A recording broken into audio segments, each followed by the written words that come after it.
And we are live. Welcome to episode number 98 of the Sling'N podcast. My name is Kent Hauer. I'm host number one for the evening, and standing in for Frank is Frank because it's always fucking Frank. TJ don't work here no more. The son of a bitch just left me out to high and dry. Gone. So Frank Horvath is our number two man for the evening. Frank. Everybody say hi to Frank. Hi, Frank. Hey, everybody. So we've got two super duper special guests tonight. One of them being Mr. Phil Groff from Vigor Training. Phil. What's up, guys? Phil and I are almost so close compared to everybody else that we could have just done this in each other's basements. Almost touch. We almost could touch. And then Mr. Tim Kelly, also of Apache Solutions. What's up, man? Hey, guys. Man, a few words. What's happening? How is it? What do you got for sale there behind you? You're in the newly improved retail store at Apache. What do you got behind you? Got some I don't know, man. We got some filter stuff, some Talon grips. What else we got? Some palm pepper spray. There's a few other things up there. I just want to know, why doesn't our shelf look like Phil's basement? Yeah, Yeah, it needs Phil. to happen. Something's going on there. Yeah. Life goals. For sure. Yeah, what you don't see is this is a really little space. It doesn't take much to fill. Yeah. I mean, it works. I just took over the whole basement, but I don't have the cool hang up stuff going on. I got to start like hanging shit up. Yeah, it's years of retail training. Yeah. Retail. Right. It's all in the presentation, my friend. Right. Wow, you are the retail master. They finally took your Not anymore. No. Retired. They finally took your voice off of the voicemail over there. It only took them. Oh, did they? Yeah. No, I'm still all over everything else, like every picture and video. And yeah, I stopped in a couple of weeks ago, and I'm still heavily represented. That's without good. compensation, I might add. Right, yeah. They're not even giving you credit for your likeness with your beautiful No. hair or anything else. That's No, bullshit. not a bit. No. I'll be coming at him. So the point of tonight's show is to kind of go over the upcoming. We've got two AEDCs coming to the Pennsylvania area. The Apache boys are coming north, so we thought we'd go over that. If you guys got anybody's got any current events or any craziness, Phil, if you want to talk to us about the cop world and things that we can actually glean from law enforcement uses of force and stuff like that, that's certainly your bailiwick. Frank's probably just going to continue drinking whatever pomegranate juicy fruit nonsense that he's drinking and try to help me keep the show running. So let's start off with the current events. Since you're sitting here, Phil, and we were just talking about it before, we had a use of force in Harrisburg, PA, like right up the road from us. Gentleman had a vehicular incident involving his significant other and child. Yeah. And he chose to draw a knife and blame the old lady and start a stabby stab instead of getting his kid out of the car while almost freezing to death. And the good folks at Harrisburg Police decided to inform him of his poor life choices, and he ended up taking around. Did I pretty much cover that correctly? Yeah. I mean, it was in the river, vehicle in the river. Them from the way I understand it, him on top of it, and it turned into a officer involved shooting after it was originally a water rescue that became a officer involved shooting. So pretty unconventional. It's kind of proof positive. It doesn't matter what you go to a call for as a cop. You never know how it's going to end, how it starts and how it ends. It isn't always what you expect. So sometimes it throws a curveball. Harrisburg's a good agency. They've been locked into my program. They're a full integration agency on my AVD program, on my vehicle defense program. So this certainly wasn't a traditional vehicle defense situation, but one that occurred, by definition, shooting in and around a motor vehicle in a river in January. With hostages. I know right in front of you off screen, there's a whiteboard. If I were you, I'd just go ahead and check it. I'd be like, yep, that's mine. I'm calling that. Yeah. There's some unique stuff, man. There's some crazy things that happen. So I was glad it worked out. The officers, we're all safe, and I'm still waiting on some further debrief. I talked to their training sergeant today briefly because they're actually running the agency through Force on Force AVD this week. So he was sending me some pretty hilarious clips of officers that did well and officers that didn't do as well, just as a debrief point. But again, yeah, that agency has, I think, 4 AVD instructors in it now, and they're running full agency through it. They have been for about 2 years, and they were doing Force on Force today, so it's kind of topical. Not in the river though. There's at least one officer over there who's a cousin of mine. I'd pay good money to see a video of him going through AVD, good or bad. Yeah. So if you can hook that up. He sent me the highlights of some of the bad. So some officers that forget that it's not paintball and you don't get to give up. Right. So they did, they followed my methodology and training, and they run opposed AVD scenarios, very similar to what we do in open enrollment AVD, just with an LE spin, but same thing. It's not scenario driven. It's just opposition. And guys learn lessons fast that if they get a bad position and they want to give up, that they just get obliterated. And that was a couple of what I saw. That's awesome. So yeah, it makes for good videos. Good training points. Let's go with that. For sure. And since you're here, we can also talk about the guy in your neck of the woods over Lancaster way, concealed carry civilian shooting. Happened right in Park City Center Mall over there. Yep. I never did. Yeah, did get any more like that. Details were sparse on that one. Yeah, pretty straightforward when it got to it. So, kid, 16 or 17-year-old suspect, basically started opening up and started shooting. Was trying to shoot another individual in the mall that he had beef with. Ended up clipping 2 people that he wasn't aiming for, with non-life-threatening injuries, thankfully, and a armed mall goer drew his firearm and dumped the bad guy. All survived, but there were no charges filed. So the DA took their time, but the DA ultimately ruled it a good shoot and filed charges against the juvenile as an adult. So rung him up into the castle there at Lancaster County Prison.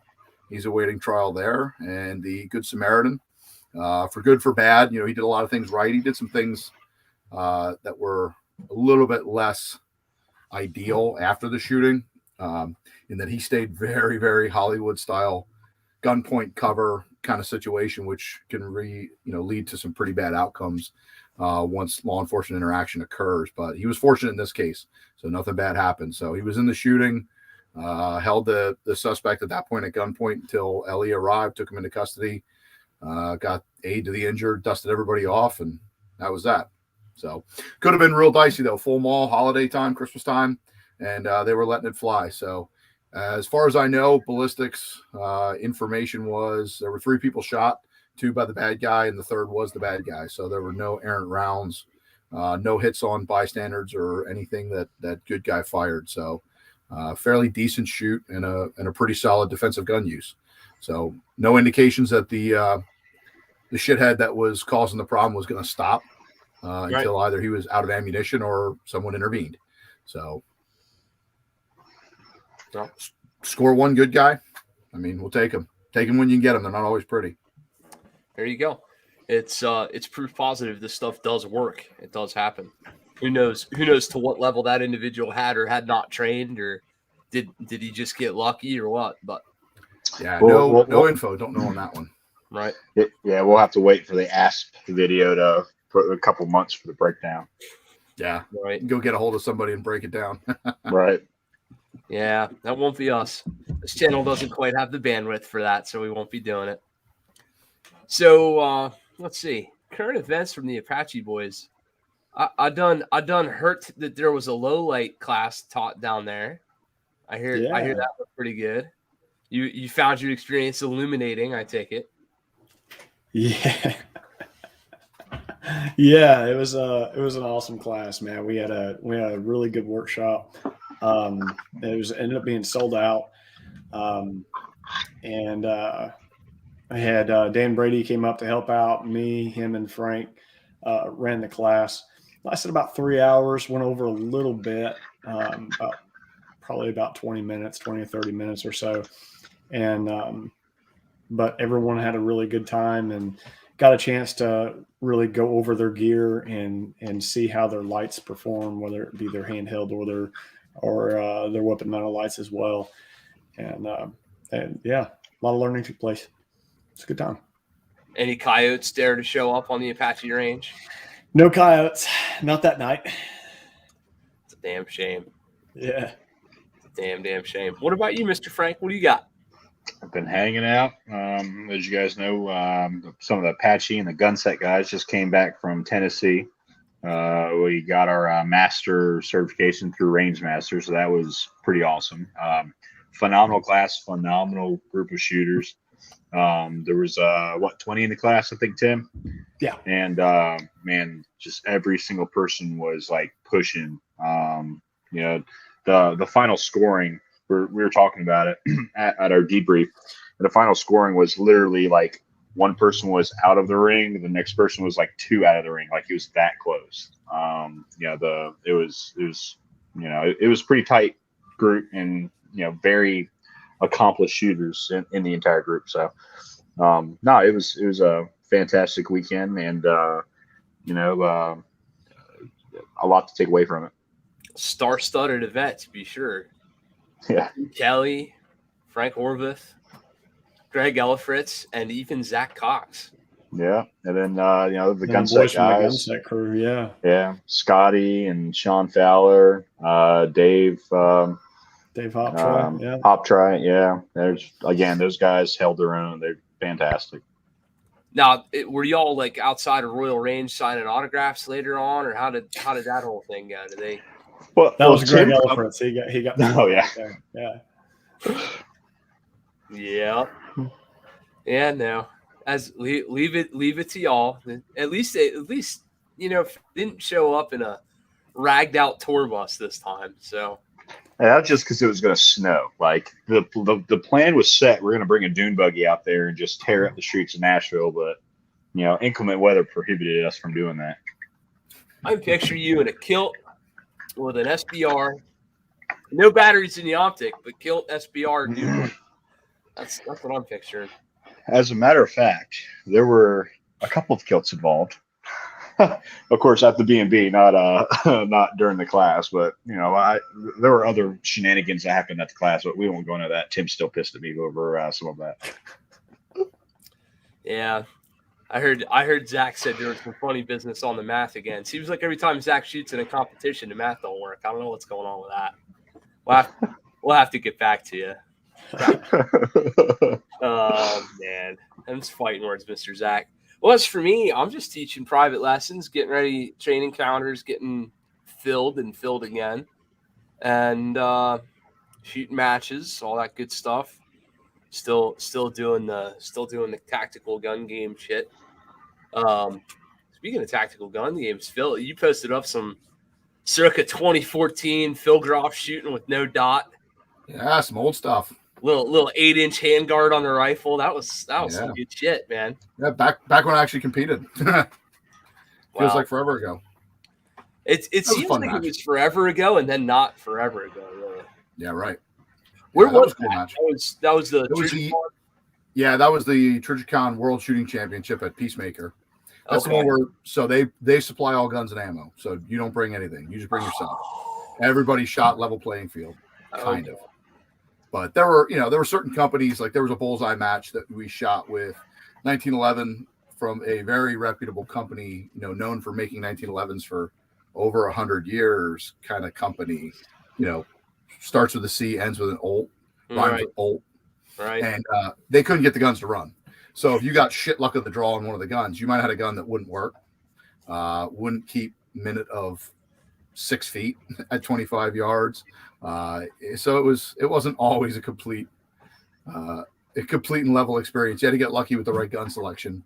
But, nice. Fun match, man. A lot of cool stuff. They had all kinds of stages. They had, traditional 3-gun, like run and gun style. They had a cowboy action stage. They had PRS stages.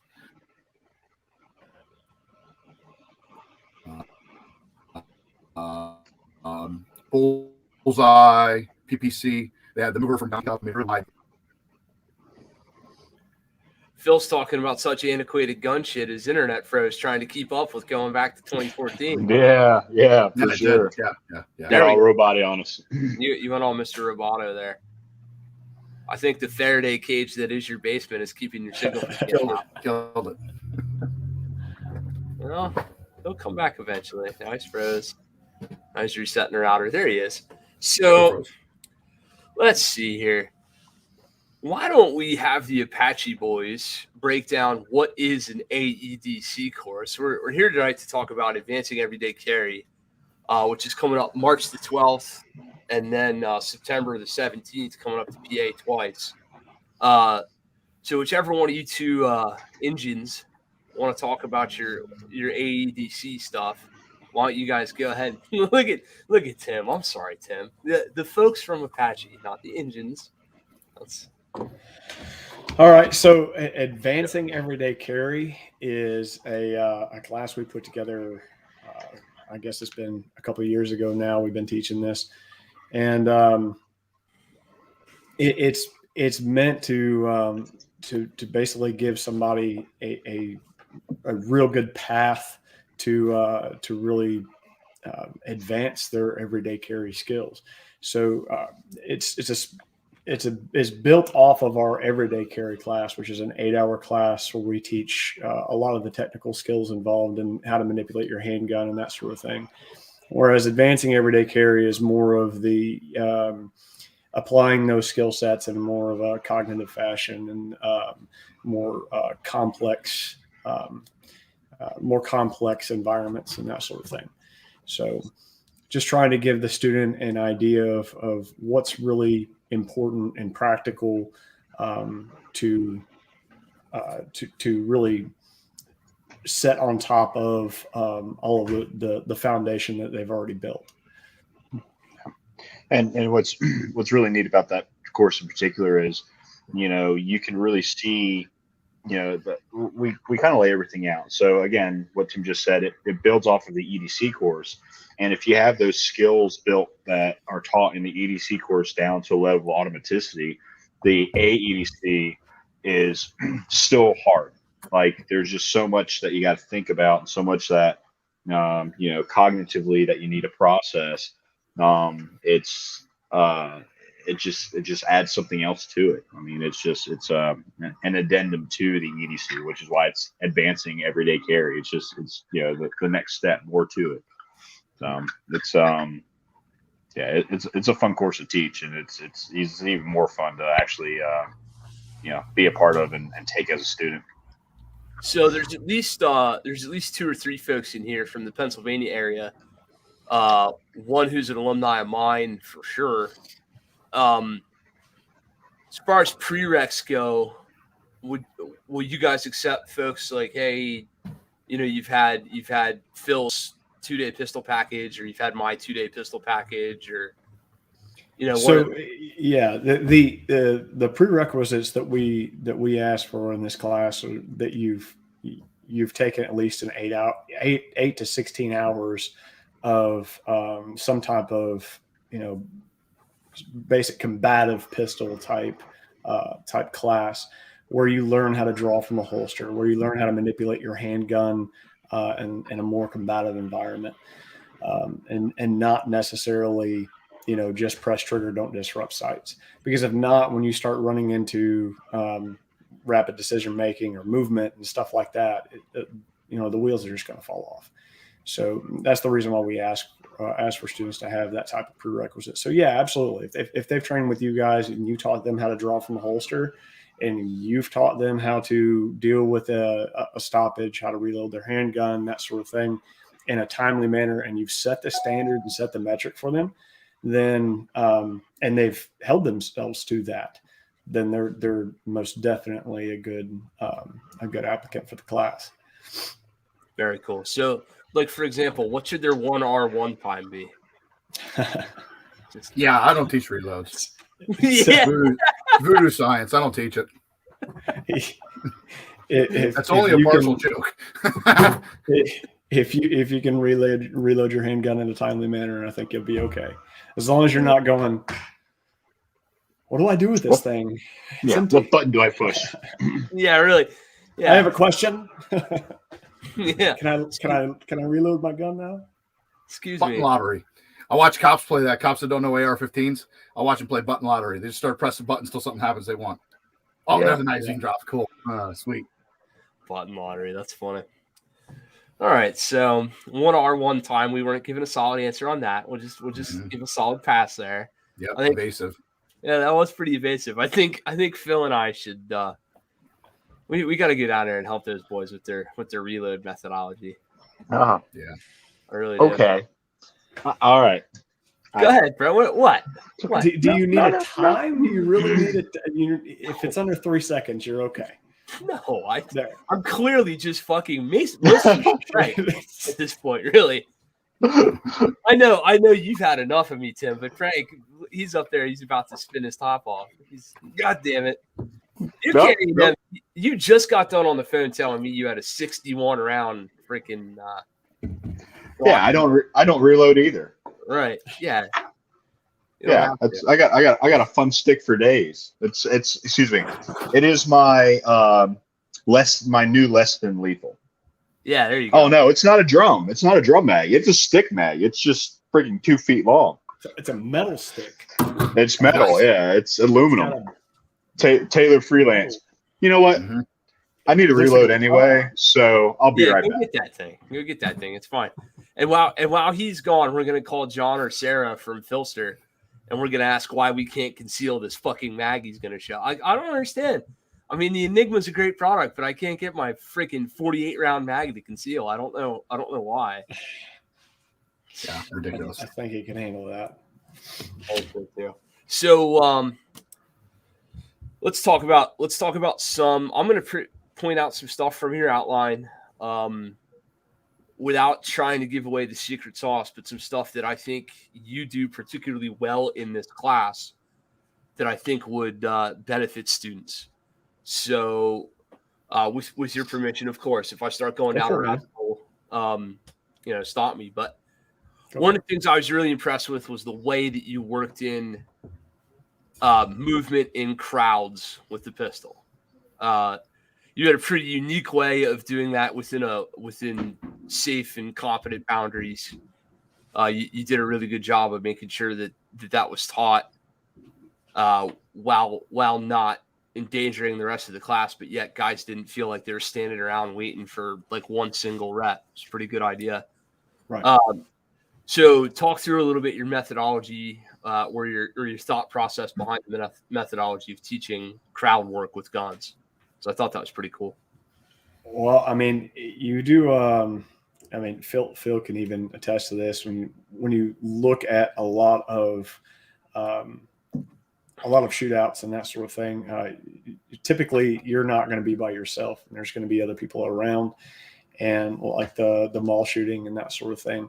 And so I feel like it's important to really show the student how to navigate through and around barriers, such as people and that sort of thing, while using their handguns. So without flagging people, without that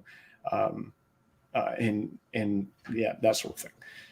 Is that really what you're going for? That's what I said. Just kind of how you integrated the arc of ready into a drill where people were able to flow through it. We had a setup of a crowd. There was a crowd involved. Mm-hmm.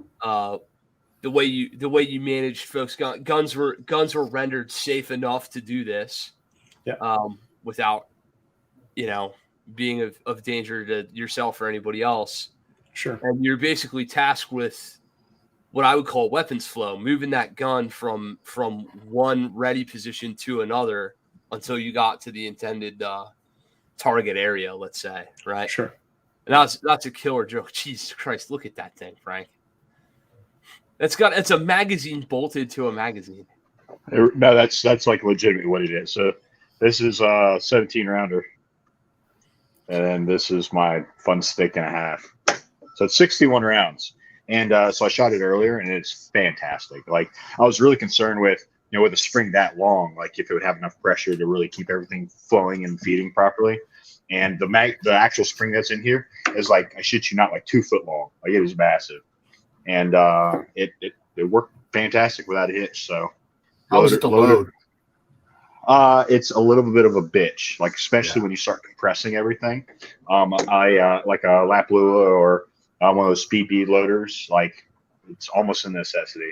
But yeah, it's pretty cool. I really enjoy it. You can get about 50 or so by hand, and then those last 10 or so, you really need some force behind it to get it in there.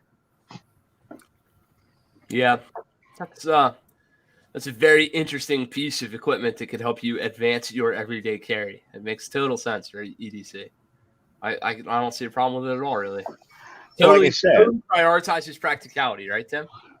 Yeah. I mean, you get some force. I mean, this thing is weighty. You're thinking about, you got 61 rounds of ammo in there, and it's like solid billet aluminum. Like this got a little bit of weight to it. I don't carry pepper spray. I don't carry a flashlight. I ain't got no med kit, but I got 61 rounds of 9mm, motherfucker. Don't mess with me. That sounds perfect. I like it. So, let's see, Tim. Other parts of the curriculum that are standouts, I think. You did a really good job in the class I attended of working through close quarters pistol work. Mm. That was well done. That's not something a lot of people are willing to attempt, and you did a great job teaching it. You did a good job showing, the thumb on the back plate and all that different stuff, and how, you did your little demo. The gun's not going to tear your thumb off, just in case there's incidental contact. That was pretty neat. Yeah, we and how long ago has it been since you've taken AEDC? I can't remember when you took 10 that. months, maybe a year. 10 months. So it's evolved quite a bit since then. We actually don't do a whole lot of the close quarters retention stuff or anything like that. We trimmed away, added some, took away, and that sort of thing. And eventually what ended up happening was the close quarters retention stuff ended up it was kind of like the bottom of the totem pole that needed to go in order to make room for more stuff that we felt like that needed more attention. So I'd say in the future, you're probably not going to see a whole lot of the retention stuff. It's just there's more room for more activities and some of the other stuff. Okay. So what did you focus more on then? What did you trim and what did you add? Well, I mean, you've got with our movement and that sort of thing. Sorry, I'm pulling up the outline real quick. And with the mass crowds and the cover and concealment, I felt like really spending a little bit more time around the rapid decision making and the discretionary targets and that sort of thing was really more important. Like being able to do math in your brain while you were shooting at targets and that sort of thing. Not necessarily math, but you understand what I'm saying? Like trying to make really good decisions at a rapid pace, and really spending some time on that with a student, showing the importance of making the right call. You've only got a really small window of opportunity here, and you've got to make the best call. So I think we spend a lot more time on that. And now with the new target system that we've got that we'll be implementing into the class, I think that's going to that's going to change some things up as well. So it's a game changer. Why do I have the feeling that Frank has some more remote control fucking craziness in store? He actually didn't invent this one, as a matter of fact. Nope. He's already had his hands on it and really wants to play around with doing some goofy stuff to it. But I want to take it apart. It hasn't. Yeah, you've already had it like almost apart in the first 24 hours of having this new nice target system. Frank's over there trying to pull stuff apart and taking measurements of it and all kinds of other stuff, doing all kinds of crazy stuff with it. But no, the especially with it being mobile and I can tote it around in a Pelican case, it's going to add a lot of flavor to the class for sure. Now I'm intrigued. Is this made by a company or is this like? Yeah. Check out Dynamic Target Solutions. You'll see what they've got going on. It's some pretty cool stuff. Dynamic Target Solutions. Okay. Yeah. Sounds like something Sophie's going to have to let me spend $3,000 on. I like it. That's about what you'll spend.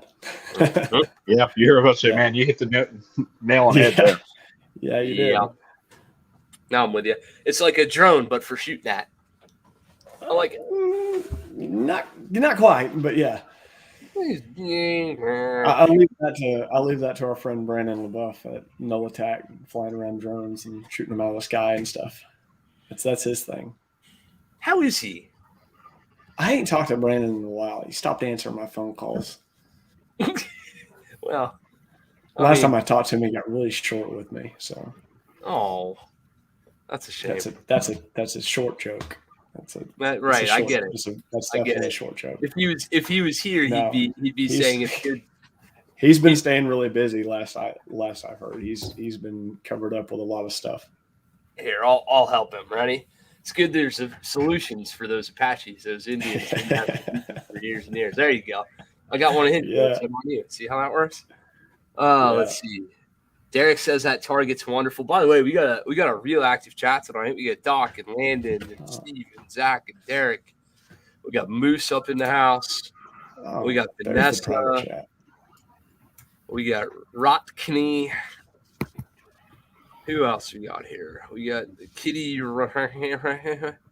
That's cool. Sorry, Kitty. I'm butchering you. The Gunset folks, well represented. Hello, Gunset. Landon said something about the names for the drills in that class are great too. That's because Landon helped to name the drills, and it's in this development.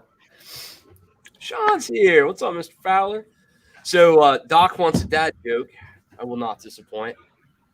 An elephant took a look at a naked man, and he says to the naked man, the elephant says, "Hey, how do you breathe through that thing?" There you go. That's my dad joke. You're welcome. Right? No. I got nothing, man. It's painful.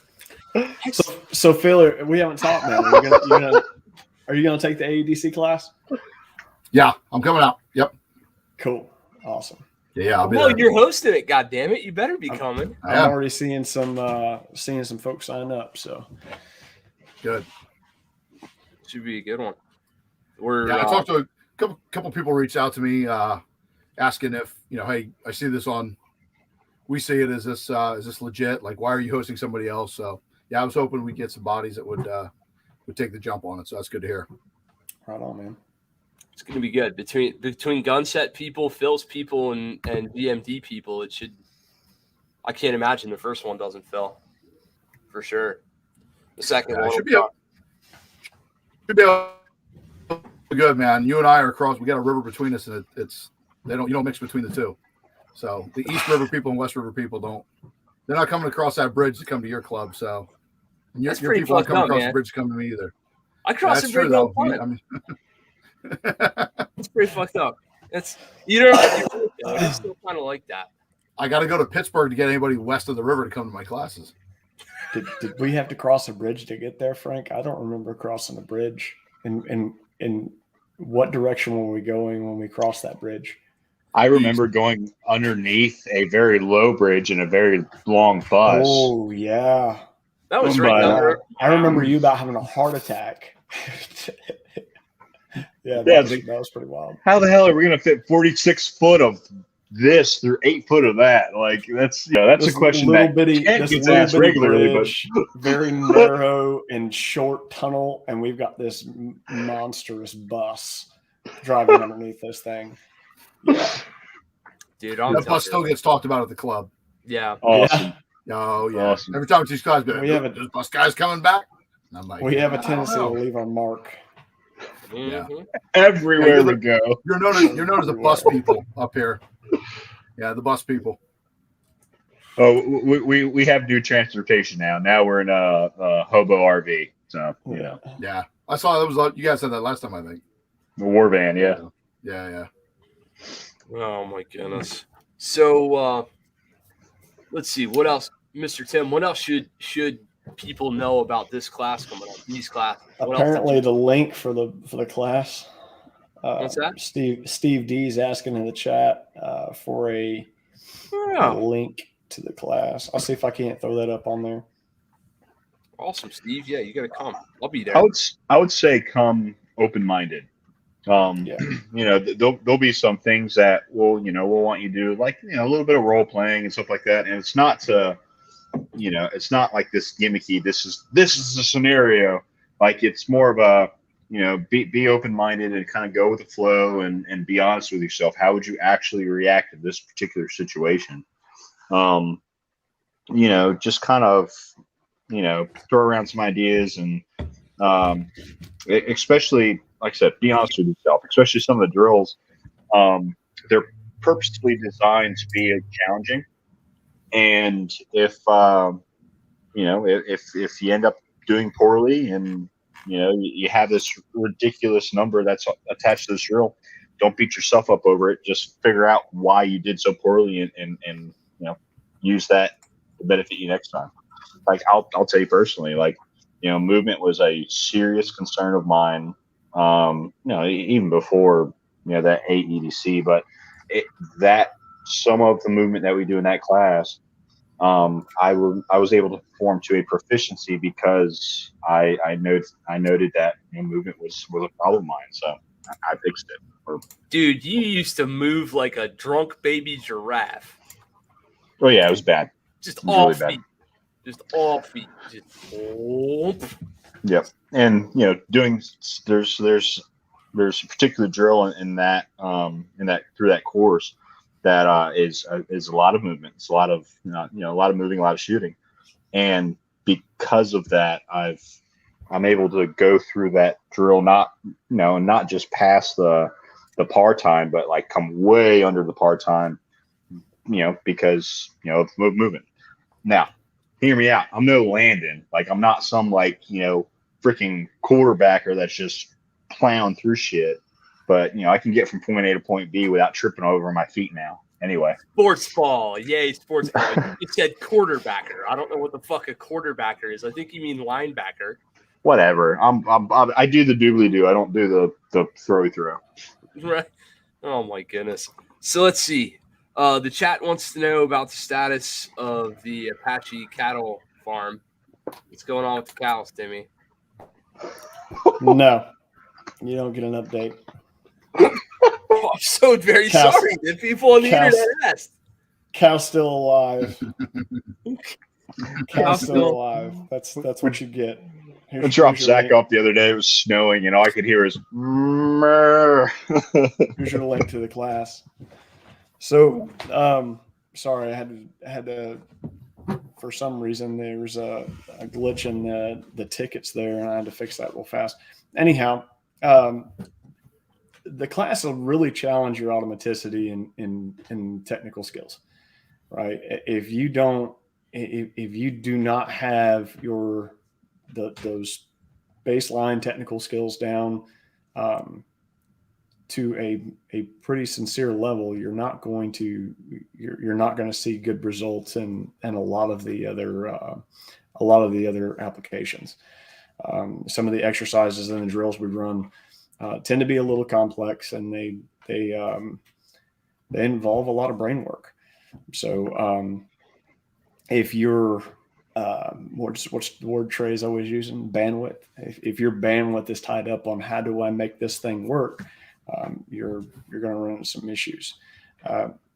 Much like the feeling you would get in a USPSA match or something along those lines when you're trying to, run through a course of fire and make decisions on the go.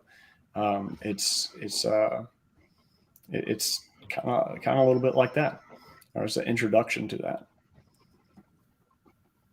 Awesome. I like it. So processor speed or bandwidth. Yeah, if you're spending too much time thinking about all this, rest of that shit don't work so good. You end up doing dumb shit. Yeah, absolutely.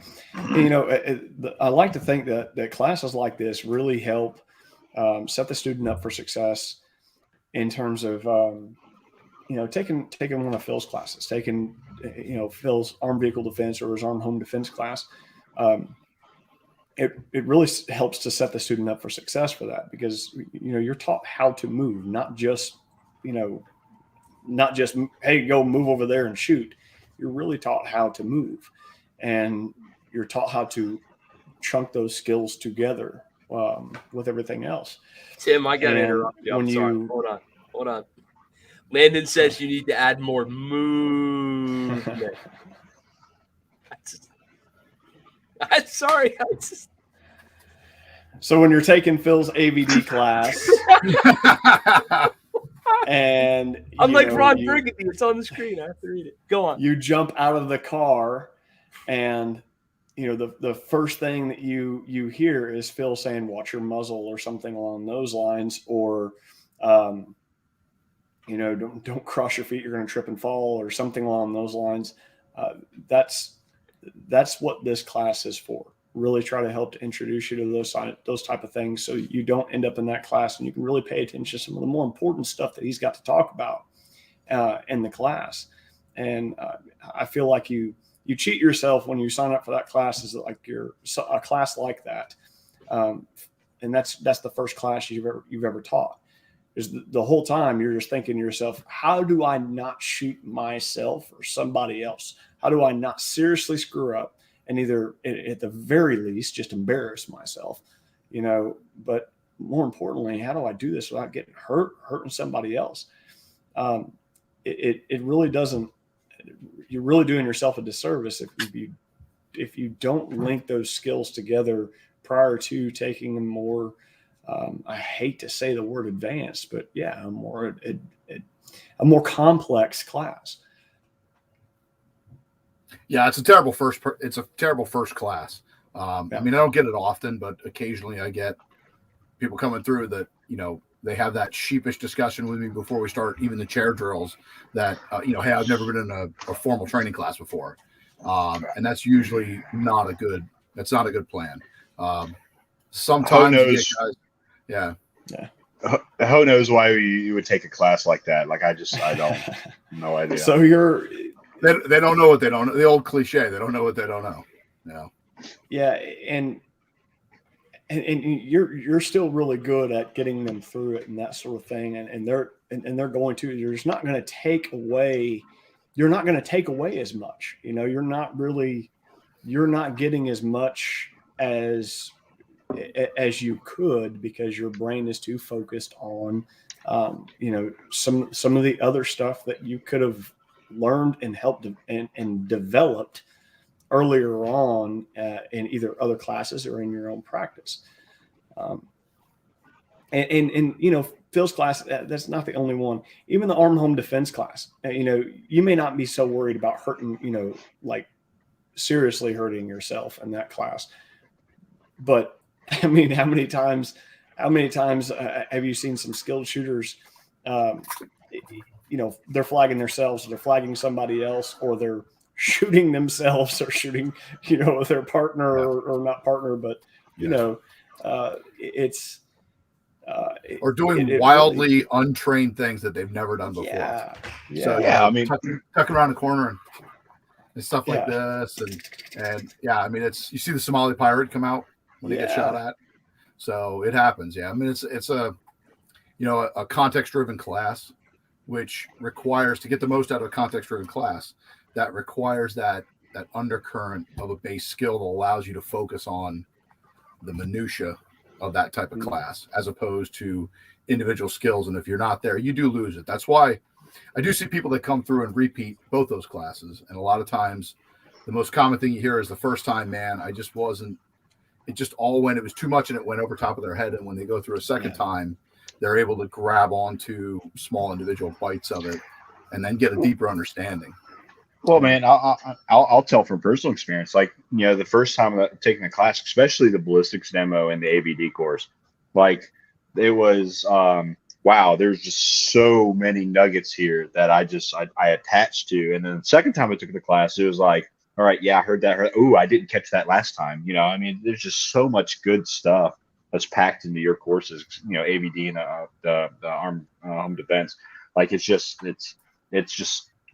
there's a lot of nuggets of wisdom, especially when it comes to like the ballistics and statistics and stuff like that. That I eat up. I really enjoy. And then the other thing is everybody has a plan until they get shot in the face. Like, I mean, there's some validity to that, especially when we start doing the force on force.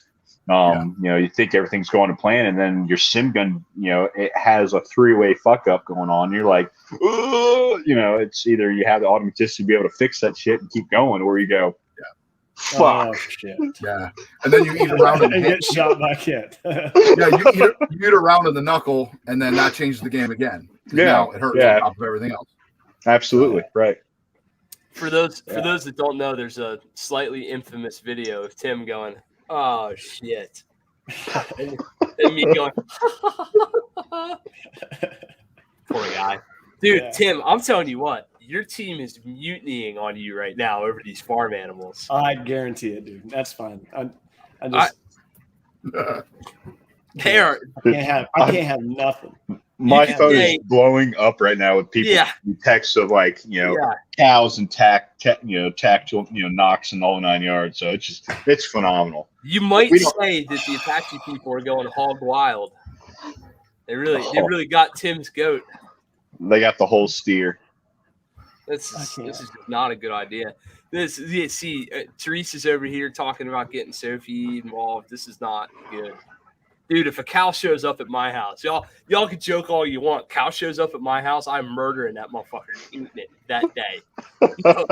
There will be no conversation about it. Like, watch how fast the slugs start flying if there's a goddamn cow at my house. I think the next thing that's going to show up at at Tim's houses are the fanning goats. Mm-hmm.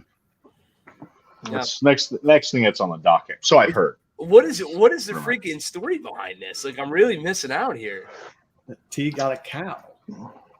Did T ask you if she could get a cow, or she just rolled in with a cow? Yeah, the conversation went a little bit something like this. Honey, I think we should get a cow. Honey, I think you should really rethink that decision. Maybe really do some math here, figure out whether or not this is actually going to benefit us in the end, all the work you put into it, that sort of thing. And she's like, okay. And the very next day, a cow appeared.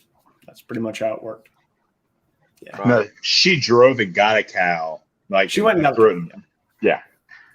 Yeah. And it is adorable, and they will never eat this thing. Right. So the intent is clearly to eat it, right? Right. Anyhow, we got a cow, and Doc likes to, screw with me about it and threaten to drop off goats at my house and everything else. And it doesn't matter to me anymore. The cow doesn't bother me. The ducks don't bother me. I kind of like the ducks. The geese don't bother me. It don't matter, man. I don't mind having a farm. It's no big deal. That's good. It's good. I mean, I can't tell her no. I have a freaking range in the front yard. She has a farm in the backyard.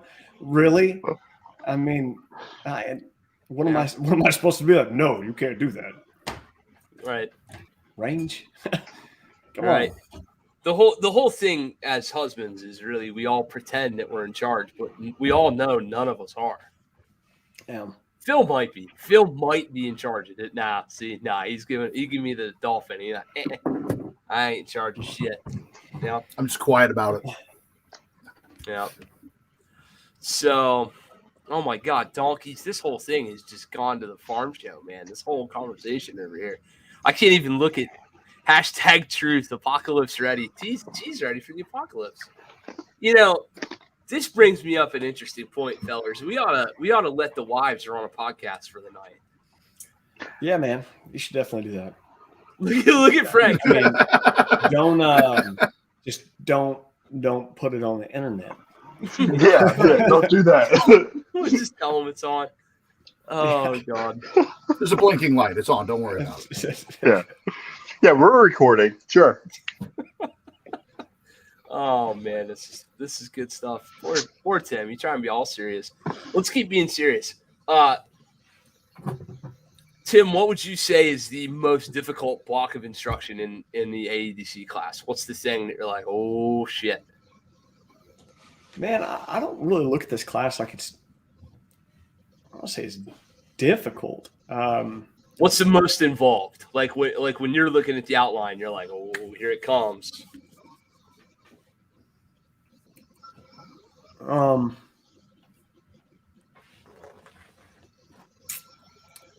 don't know. Frank, what do you got, man?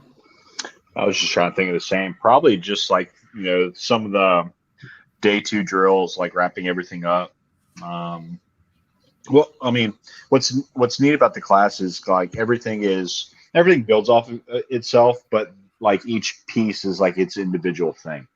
So like a lot of the, I mean, whether you sink or swim is really going to boil down to at what level do you have your foundational skills or fundamental skills mastered. So like if you're having a hard time and you're not at a point of automaticity with something, we'll say moving and and drawing a firearm at the same time or something like that, then you're going to have a hard time being able to like, very fluid, like very cleanly, very effectively do that kind of stuff. So like I wouldn't necessarily say that there's any like there's not a gotcha really. Like everything really, like I said, really cleanly builds off to each other and everything like very clearly. It's very, I don't want to say linear, but there's a number of skills that's involved with doing certain things. But anybody at any point could say, I got this, but I do not have this. I'm not comfortable with shooting from retention. I'm not comfortable with drawing and moving at the same time. I'm not comfortable with moving. There's just so many other little things that's involved in throughout the course that I don't think I would say that there's a gotcha necessarily in the class or something like that's super complex, but there's just from the very beginning to the very end, there's a lot of information, and you're going to find something that you're not proficient at. Whether that's barricade work, whether that's like I said, moving. I don't want to give too much of the class away, but I mean, there's a lot that's involved in it. Yeah, I mean, I think I was kind of torn between talking about either suggesting the very end of the class when everything has all been tied together, or the very beginning of the class when you're struggling with just some of the small segments and that sort of thing. Yeah. I think everybody's hiccup is going to be dependent on their own personal training and where their own like how set their foundational skills are. Like if they're struggling with something, then they're going to absolutely struggle, and it's going to show through, not to where they're going to fail necessarily, but to where they're going to go home thinking, damn, I sucked at that. Maybe I need to work on that. So, and that's kind of the point of the class. Like, let's play with a couple of things. Let's introduce you to some concepts, to some ideas, just a different way of thinking about things, and see what we come out at the end. Cool. So let's see. Let's talk about gear. USPSA race holsters, duty rigs. No, don't show up to the class and anything other than what you would normally carry out to go to the grocery store or out in town. Unless you're Phil, and you can most definitely show up on that. Yeah. If you don't show up in that, I will be thoroughly disappointed. Now, if you're law enforcement and you want to run this class in your duty gear, absolutely, more power to you. But this is more meant for the everyday armed citizen. So if I can see your gun when you show up, you're probably not dressed appropriately. He's like, fine, I'll put my helmet on. Fix my hair. Yeah, and I will say this because I think that's. I actually had the discussion over the weekend with a couple of the instructor candidates in the master instructor class. That it's not to say you can't carry like a 2-mag holster or something like that on the back of your belt or something. just for the purpose of the square range activity that's taking place there, so you don't have to keep running back to your bag to go grab other mags. Yeah, that's administrative purposes. I don't care, but don't be drawing from those mag pouches. If you're just using it to store ammo so you can switch back to your rotate spare them out. mag pouch, or if you don't have it, you don't normally carry a spare mag pouch and just stick one in your pocket, stick it in your pocket. Whatever it is you normally do. I kind of look at it like when you roll up to a class like that that's meant for self-defense and that sort of thing. If you roll up to the class wearing your USPA rig, wearing gear that you wouldn't otherwise carry in public, you're not cheating anybody. You're cheating except for yourself. You're just cheating yourself. You're not setting yourself up for success. The whole train as you fight, that sort of thing. Yeah, I mean, if you show up with an open rig holster, like you said, like the speed holsters and all that kind of stuff, I mean, sure, you'll be fastest one out there, but train like you fight. I mean, are you going to be rocking that stuff out in public? I mean, maybe for open carry if you want, but every other bad guy, you're going to have a target on your back anyway. So, just take that in consideration. Very, very cool. So I've got the link up earlier in the chat for the first class coming up in March 12. I'll put the link up for the class I'm hosting later on in September. So this is pretty cool for you guys, right? It's not often that you get 2 dates of the same thing come into the same area. So I don't want to hear anybody talking about, well, I can't make March because shut up, you make September. Just come, right? Man, this is a pretty wild year, man. We just come back from Nashville. I'm home this week. I had enough time to rest and hang out with the kids yesterday, and then all day today we just strapped them to the back of the golf cart on sleds and drove them around in the snow. And I mean, we had a ball today. That's what I've spent my day doing.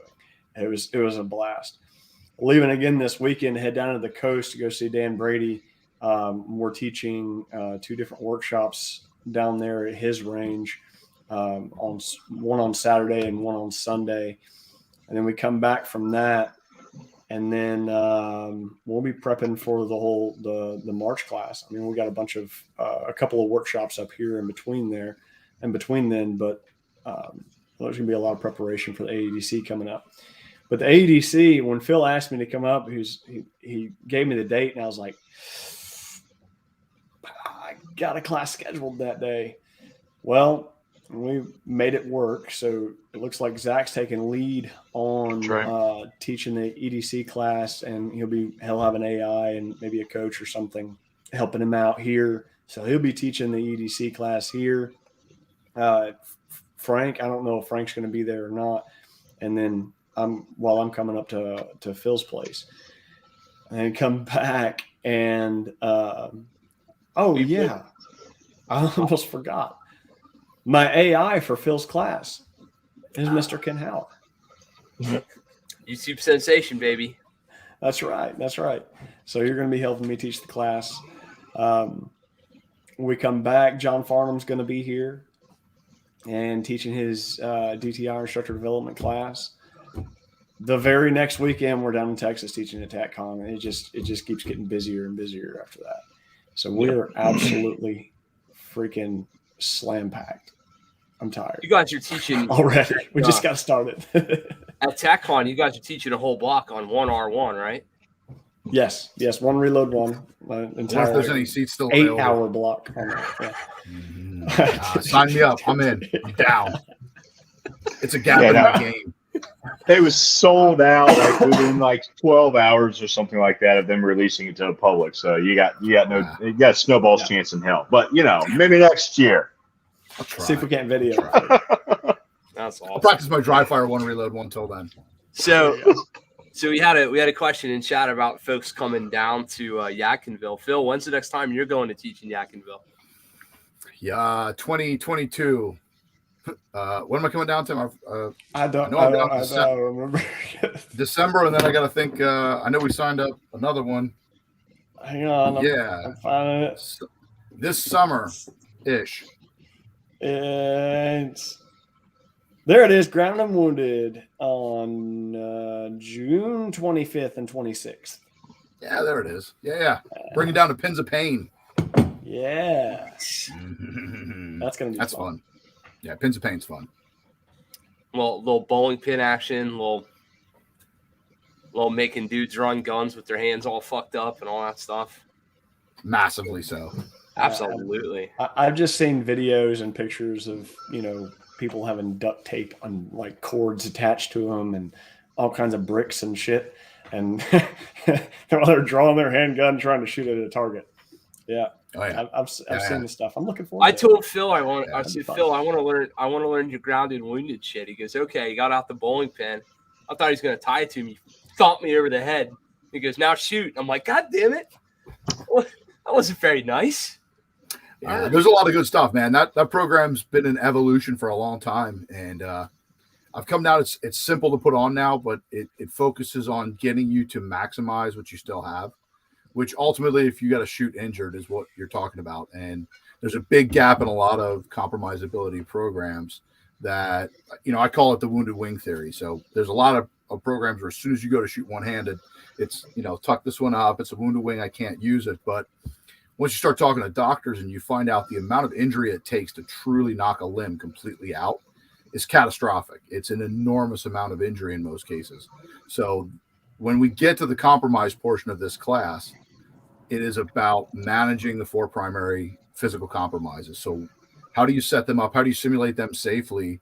And then how do you get people to understand to take that and maximize what they still have? So when they lose strength, dexterity, range of motion, and they have to manage pain tolerance, those are your 4 primary compromises. And I've evolved into some pretty slick, simple, easy, cheap, really inexpensive solutions to simulate each of those. And it's a ton of fun because it's not something you do normally on the range. So I'm excited. It's a true 20% skill. I'm excited to take that. I'm really looking forward to that course. I remember this has been some years back, having a tennis ball duct taped in my hand, and working through some stuff and baby oil and all kinds of fun stuff that Tim hated me apparently and was hazing me at the time. But it was a lot of fun. I really enjoyed being gross. There's some tennis balls. There's some tape. Yeah. There's some pygmy goats and ball gags, and it's a good time. Yeah. It's over there going pygmy goats. Says, how should I buy a pair or a 4? There we go. Oh my goodness. Well, it's good. It's a fun class. Fun class to teach. Fun class to watch you guys manage your way through it. Plus, it's got a solid med piece in it too. So the open enrollment side of that grabs about a half speed version of a med block. Ends up being about a 2-3 hour med block, depending on how fast people get through some of the practical exercises. And then that wraps up, incorporates into the remainder of the training. And then, like all the open enrollment classes I have, we put it all in force and force. So then it all goes to the, let's see if Phil's full of shit or if this actually applies when it's opposed.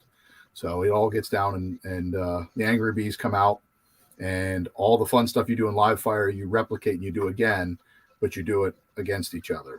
So then guns don't work and body parts don't work and tourniquets get applied, and it's a blast. It's a fun time. So Phil, you're teaching that down there. Then what are you doing? What are you doing for number 2 down there? AVD down in December. So rolling back down. Yeah, man, it's a Christmas tradition, dude. You got to do AVD. You got to do AVD every December or something close to that. So bringing that down. Yeah, back down in December. We're going to give another run at AVD. So folks that missed it, I guess now 22 years ago. Yeah. 2019, get a chance to take a crack at it and a run at it here in 22. Yeah. Or 2020. My year's messed up. Yeah, I thought they're all running together. Let's see. And then yes, Doc, I'm coming down October 7th. We let Phil have the summer dates. I'm coming down in the fall. Okay, Frank, that was good. Thanks for flushing your shitter or whatever you did. He at least turned his video off. He didn't turn the mic off. Well, stuff and things. My bad. Jeez, for those listening in instead of watching. Right. Right. Golly. Check out our sponsors on Apple Podcast for those of you instead of. Oh man, yeah. So I'll be down. I'm teaching defensive pistol metrics in October down there. So that'll be a hoot and a half. Tim, I'm curious. Did you incorporate a 40-round B8 drill into AEDC? God, no. No, you didn't. Mm-mm. No. Dude, forget B8s. I am tired of shooting dude, at B8s. I'm done. Right. B8s are the devil. No. After this weekend, I am done shooting at B8 targets. No, fuck They're the that. devil. I'm done. No. They're the devil. Yeah. I feel bad blind now. guy, the only one that likes shooting B8s. Because it's one big blur to you. It's not an actual B8. Like you just shoot at the black. We're trying to shoot for the center of the center of the center of the X. And how's that work for you? But phenomenal. I shot great. Some may say I came in second, but No. I mean it defensive pistol metrics. I don't mean in your. Oh no, I did horrible. I garbage it. Yeah. Tim dropping all of his coins. I didn't even see that. Good work, Tim. That's awesome. No, at least do that shit on Royal Range's nice climate controlled indoor range, as opposed to the heat of the fucking devil when I made you do it. Yeah, that was garbage. Everybody's like, no, we could skip this, and I'm like, the fuck you can. Matter of fact, you're all gonna watch each other do it. Because I remember taking that. And I was like, "Oh yeah, man, I got this." Bang, bang, fuck, wham. Yeah, B8 to 25, man. It does my heart good. Zach says it's his favorite now. Well, Zach finally zeroed a red dot, and all of a sudden he's the B8 master. I have photographic evidence of a target that was, for the most part, phenomenal. And then there's just this one little lone. Oh yeah, that one. Yeah, the Super Troopers target. Don't worry about that little guy. Leave it to Zach. Leave it to Zach to have. He's the one in the class that had Tom Givens walk up to his target and go, "What the?" Yeah, man. He has this teeny tiny little group like this, like itty bitty group, and then there's this one stray like 16 inches high. He's like, "What is that?" Zach's like, "I don't know. It was in the same spot when I pressed the trigger. I don't." Yeah, I swear it was all the same. Poor guy. Yeah. Well, let's see. Anybody got any closers? Anybody shooting any IDPA or USPSA matches coming up? Mm-mm. No. No. Tim, you shot a USPSA match. Yeah, I did. You did really well, actually. Yeah. All right. I mean, I just showed up like you. I showed up like this, like this. Yeah. And I did okay. DQ. I might go back one of these days. I don't know. I don't know if I'm going to be making competition a huge priority for me. It's kind of there's a lot of work that goes into that, learning that game. That's all right. And Frank's sending me the Apache Solutions competition jersey to wear. Yeah. Semi-pro sponsored shooter, Kent Howard. That's right. There he is. That's right. Sure. Yeah, that's happening. We'll make that happen. Absolutely. Yeah, until you see what a Tech Work jersey costs, then you're like, maybe not. Maybe we'll still make that happen. Yeah. Between Kent and Zach, if Zach decides to start shooting competition, which I feel like he probably will, I think we'll be well covered. Absolutely. Absolutely. Well, dudes, we've done it. We've covered an hour already. Let's see. We promoted the shit out of Apache. Phil, did we do a good enough job promoting you? Do you got any more stuff to promote? Do it if you do, please. Yeah, classes and stuff. Right. Yeah, dude. VigorTraining.com. Just check my website calendar. I think I'm in like 43, 44 classes so far in 22. So I got options around you. If you don't see them, give me a shout. hit me up, DM me. I take care of my hosts, so if you want to host something, particularly on the open enrollment side, most of my work is in the LE side, but that's not to say I don't train open enrollment as well. So I'm out there hitting it up, so you can catch schedule, catch calendar, and see it on the range. Somewhere in Oklahoma, there's a police department that does not know what's coming to them just yet, or wherever.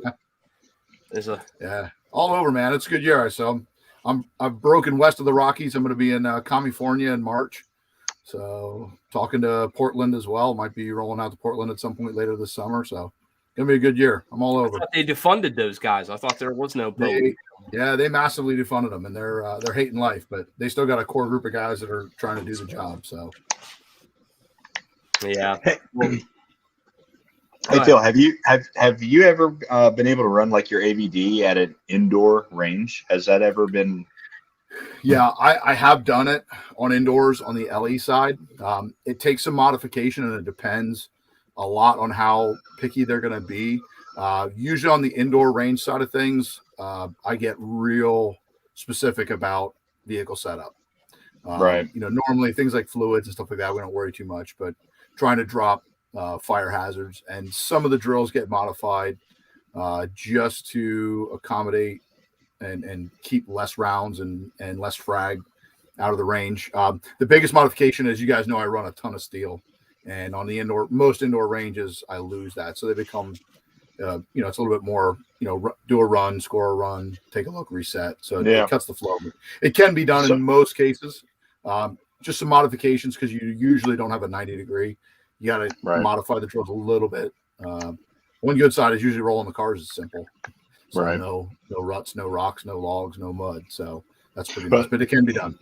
Reason I had asked, we had shot at the Royal Range this past weekend, and they have one of their bays that's set up, roll up door, roll vehicles in, the whole 9 yards. Like that, they're talking like they had some sort of something similar, but not really to your ABD. And so I was plugging you a little bit about bringing you out there to Tennessee and running some course out there, and they were absolutely interested. So I'll send some information your way about that. Yeah, perfect, man. I'd love to chat with them. I'd love to come down and give it a run. Yeah, probably need to mention your new series, Phil, on YouTube, because that's freaking brilliant, and I'm really enjoying it. Absolutely. Yeah, so I'm shooting all 50 states law enforcement qualifications. So a little civics lesson on top of it. I'm shooting them in order of statehood. So I'm going to be up to New Jersey this week. I've already shot that. Don't want to give away too many secrets. And actually New Jersey and Georgia. Georgia's in the tank after Jersey. So Georgia's an interesting one coming up in 2 weeks. That's the first course that I shot that I will tell you actually has an ounce of challenge to it. So pretty cool, man. So we're gonna work our way through all 50. I shoot them all as is, then I shoot them all double half. So double the distance half the time. That's the only way to gauge difficulty, because standard, minimum skill validation of a normal law enforcement qualification, they're ridiculous. I mean, you can take most of your students that you do, hey, I just bought this gun, and you work with them for 2 hours, and they pass a state mandated law enforcement qualification. So they're really, really pathetic. Some are better than others. We'll see, man. I'm excited. Excited to see what some of the states have. I mean, I've shot a lot of courses of fire. It's been unique to see how each state tackles individual. I flamed my own state. Pennsylvania was second, and our course is terrible. So I spent almost 20 minutes bashing my home state, trying not to get. And I got some comments. I had a bunch of DMs from guys who were like, "Hey, man, you were like really nice." And I said, "I'm trying not to get decertified. That's as nice as I could be." I got some certifications I'm trying to keep without pissing off the certification body too much. But yeah, it's been pretty cool, man. I'm glad you're enjoying it. Yeah, definitely. I'm surprised nobody's done that before, but it's that's a really good idea. Yeah, something for sure. It's be done. Yep, I agree. Well, I mean, I think that's something that needs to be public. Like, there's a lot of people that are like, "Oh man, you're a cop. You know how to shoot." I'm like, "Oh no." Yeah. Funny thing, yes, but actually no. Right. Yeah. The skill level's bad. I mean, it's a challenge. So 2 things I wanted to educate people that have never seen, like you said, the people that think, what I jokingly call the myth of the well-trained police officer, the folks that don't understand the actual skill level that's common in average law enforcement. I mean, there's a lot of men and women that go above and beyond, do a great job, but the average is pretty low. The skill set's fairly low. So I want to educate people to that, but then also as a kind of a challenge to my brothers and sisters in blue to look at this and say, hey, collectively as a group, we have to do better. We have to push for the change and the reform that many people want us to. It's not what they think we need, or not what someone from the outside thinks we need, but we do need to get better. And hopefully this will challenge some people and let them see, listen, if I can shoot every state's qualification course, and my goal, we'll see, man, knock on wood, I'm going to hope and try to pass all 50 states at double half. That should kind of tell you where the state of the skill level is in the country. It's wildly too low. So, I mean, education and challenge. I mean, that has been the hardest thing for us is, we are not law enforcement, and it's been the hardest thing for us to try and reach out to, our law enforcement in our community to try and really get them to come out and, take class. I mean, Tim, correct me if I'm wrong, but man, we at least have a seat in every single course that we teach that is available to somebody that's in law enforcement. Class. Every single class. And it doesn't matter how much I advertise it, doesn't matter how much I reach out to, our local police departments and sheriff's departments, et cetera, our local law enforcement. They just don't take us up on it because we're not blue, So, it's difficult to, get into that. And, it's kind of sad.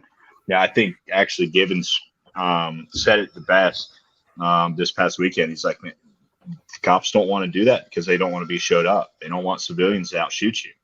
And, at the end of the day, like nothing would thrill me more to have, some officers that come and take our courses and walk away going, man, I feel like I can, I'm better armed. I feel like I can use my firearm more effectively because of this. I would be absolutely tickled. It's crazy that training has that misconception that you are expected to show up to a class already knowing what they're going to teach you. Yeah, man. Right. Yeah. That don't make any sense, right? It's okay if you show up and to a class and you're missing some pieces to the puzzle. That's why you're taking the class, right? So you don't have to show up and suggest that, because I'm a cop, I know how to shoot. You can show up to the class as a cop and not shoot as well as some of your civilian buddies or maybe some other law enforcement. It's okay for that to take place. Now you take the class and you can learn from that and become better. That's what the class is for. It's a class, it's not a competition. Yeah, at the same time, like, if you're embarrassed about, how you shoot and you're showing up as a cop, number one, you don't have to say that you're a cop. You can just come as everyday Joe. We'll still give you the free seat. But maybe that's a clue, right? Maybe that's okay. Well, maybe I don't shoot as well as I should for, a number of reasons, whatever it may be. Maybe that means you need to take some training. I don't know. I'm not in that kind of position. I can't relate. So I don't know the mindset that's there, but regardless. It's an ego game, man. I mean, it's ego. Yeah. It's an ego game. It's wanting to believe in, and you gotta understand the biggest thing that drives a lot of this is it's a institutional inbreeding of thought, and guys rotate from generation to generation and begin to believe the own myth of what police officers are, and they're very rarely challenged. It's not a action TV show. It's not a shootout every shift. I mean, it's for most officers, it's a once in a career, a twice in a career, a never in a career, a couple close calls, but it's not a high frequency occurrence. And they get lulled into this sense that it hasn't happened to me, or the one time it did happen to me 14 years ago, it worked out. So what I'm doing must be okay. And they do that. And then, like you said, the ego of going somewhere and not being, not being revered, not coming into a party where you have a round of Ask a Cop, and all the unknowing party goers are like, man, you're a cop, you're probably really good with guns, and that shit feeds egos, and guys buy that, and subliminally and subconsciously that sets in, and before you know it, then it's I can have a weekend off, or I go to this class. I'm gonna have the weekend off, and it becomes the only officers that train. I shouldn't say guys and girls. The only officers that train are ones that almost take it as a lifestyle step, the same as any of us do, without Right. even without carrying a badge. You look at it as a lifestyle choice, and some police officers, unfortunately, a very small percentage, will grab that lifestyle choice, and then they'll let it rip. And what's cool and what's easy for cops, and I tell them all the time, it's the easiest thing in the world to be involved in the training lifestyle and the preparedness and defensive lifestyle as a cop, because the world's completely open to you. So open enrollment classes. I've never heard, well, no, I lie. There are one or two companies out there, hack, asshole, anti-cop, militiamen, dickheads, that if they find out you're in law enforcement, they won't allow you in a class, but those are rare. So for the most part, you can go to any class you want on the open enrollment side, any reputable class on the open enrollment side, and you have access to every closed enrollment law enforcement class. That civilians, you guys lack access to those classes in most cases, which sucks, because there's some good stuff you could pick up, some phenomenal courses a lot of people would love to go to. Yeah, Right. We're not allowed in. I've tried. Right. Yeah. Right. Several classes. I've tried. Cop classes are it's easy. You've got the whole buffet. I mean, you can do it all. And in most cases with a badge, with the exception of getting into like an active duty military school, although there are and have been throughout history exceptions where guys were rolling into military programs, would be permitted to go through military classes with the right connections. So you really, like I said, the buffet line's there for you. I mean, you have anything you want. So it's cool to have a badge, because you have everything you want. You can take your guns with you every state. You don't have to worry about nonsense in Jersey and New York and California and wherever you're going. And it's actually easier, but unfortunately, it's a tiny percentage of cops that take advantage of that. Yeah. Awesome. So, Phil, congrats on your continued success. Awesome to see you traveling and doing the damn thing. It's Thanks, man. It's really cool to see. Are you still sponsored by Locks Hair Wax? Are you still a spokesmodel? Baby. What does it look? Hold the line pomade, my friend. My own signature line, buddy. Listen, it's coiffed. It's 10:20 in the evening, and still fly as ever. Coiffed. Good That's Lord. a 10-cent word if I've ever heard one. Hey, I'll tell you Yeah, what. man. Listen, Miz and the guys over at Locks, they're awesome dudes. So if you need your hair care product, hook them up. They got you covered. He's a new dad, man. He needs all the cash. Yeah, go buy yourself some new stuff. Please translate that for me. Translate that word for me, Landon. Whenever you Landon get a was chance, translating. I need your translation for the word coiffed. Okay, yonder out and slick it back. Slick back. A little bit of, that's all you need, buddy. Look, here's a slick back. That's a My quad. hair's gone. Zach did this to me the last time he was here, and I've kept with it. It's working pretty good. Yeah. All right, Apache, plug yourselves. Yeah. Somebody. Oh man, I kind of did just a minute ago. We are a little bit all over the place this year. This upcoming weekend, we're down on the coast, down in Hubert, North Carolina, teaching a elements of the concealed draw workshop on Saturday, and on Sunday we're teaching a recoil management workshop. And then let's see, we've got, like I said, Farnham coming in, teaching his DTI instructor development class. If you haven't got a chance to train with Farnham, that's probably somebody that you want to have. Probably at this point, you should be calling it a bucket list item, because I'm not so sure just how long John's going to be doing this. Let's see. We've got AEDC happening all over the place. We're in Virginia and Pennsylvania twice. We're in Ohio. Maine. We're in Maine. I feel like I'm leaving out a couple of places. We're teaching at a couple of conferences. We're teaching at Tactical Conference in March. excuse me, down in Dallas, Texas. We're teaching a couple of different Girl and Gun in Colorado. live fire exercises there. And then, yes, we're at a Girl and a Gun conference in Colorado. Let's see. Yeah, I think that's about it. And we still have a lot of stuff happening here locally.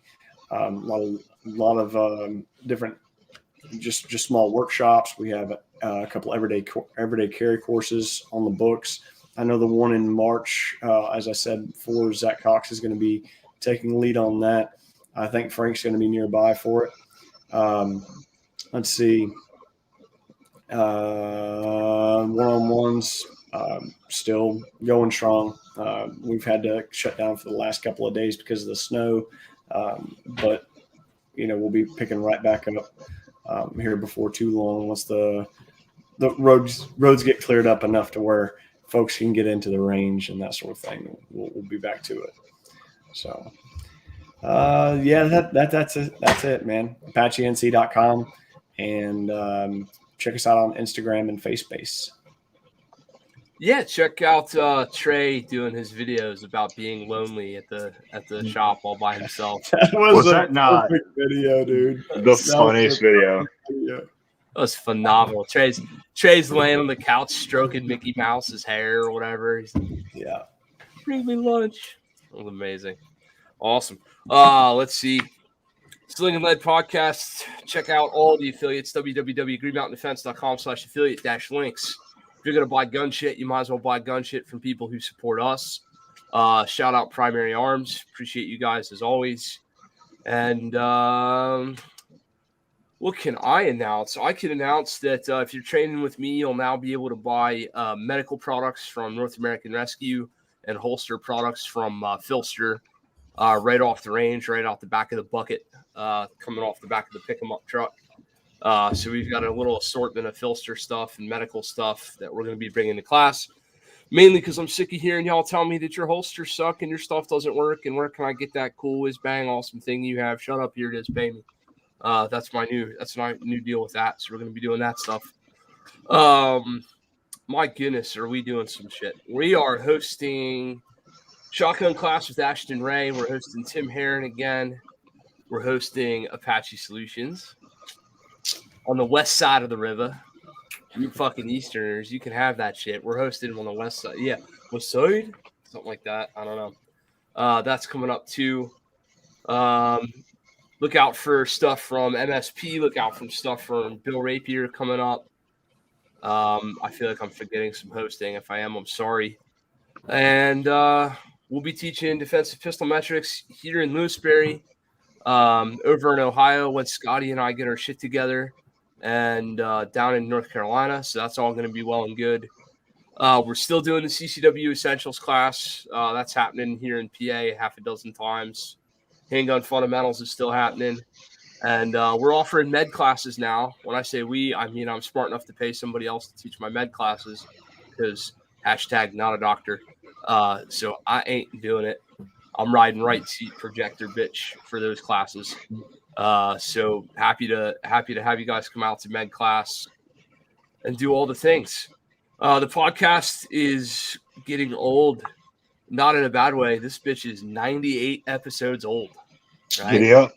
This is the second iteration of this podcast. This used to be called Sling'N Led Live when TJ and I were just kind of sort of dicking around. But 98 episodes, guys. I'm over here breaking my neck to get you dudes to train with everybody else, and I'm dead serious. I want you to do it. Please go train with Tim if you haven't. Please go train with Phil if you haven't already. Sam D out of Evolution Training Solutions up north. He's a solid cat here locally in PA. And then the 360 Performance crew, Ashton, and all those guys out in Pittsburgh. There's 4 solid training companies right off the rip in Pennsylvania. I'd be happy to recommend you to before I even say my own name. So if you're hearing the sound of my voice and you're here local, get out and train. If you're hearing it somewhere else, Kent at greenmountaindefense.com. You tell me what city and state you are in, and I will find you a gun class that doesn't suck. challenge accepted. Because I'm telling you right now, there's a solid network of people between Rangemaster and all our friends that we've met doing all these different things. Somebody somewhere is worth a shit. That's right. So you tell me where you at, and we'll find them for you. And if all fails that, call Phil, call me, call Tim, and say, please come here. We will host you. And you watch how fast the awesome show comes to your neck of the woods. We'll always do that for you guys. So episode 98 in the books. Thank you, gentlemen, so much for coming out and being guests, being the best part of the show, as always. VigorTraining.com, ApacheNC.com, and GreenMountainDefense.com. Love you guys. Appreciate you. Take care. Good night. Thanks, Ken. See you guys. See you guys. Do.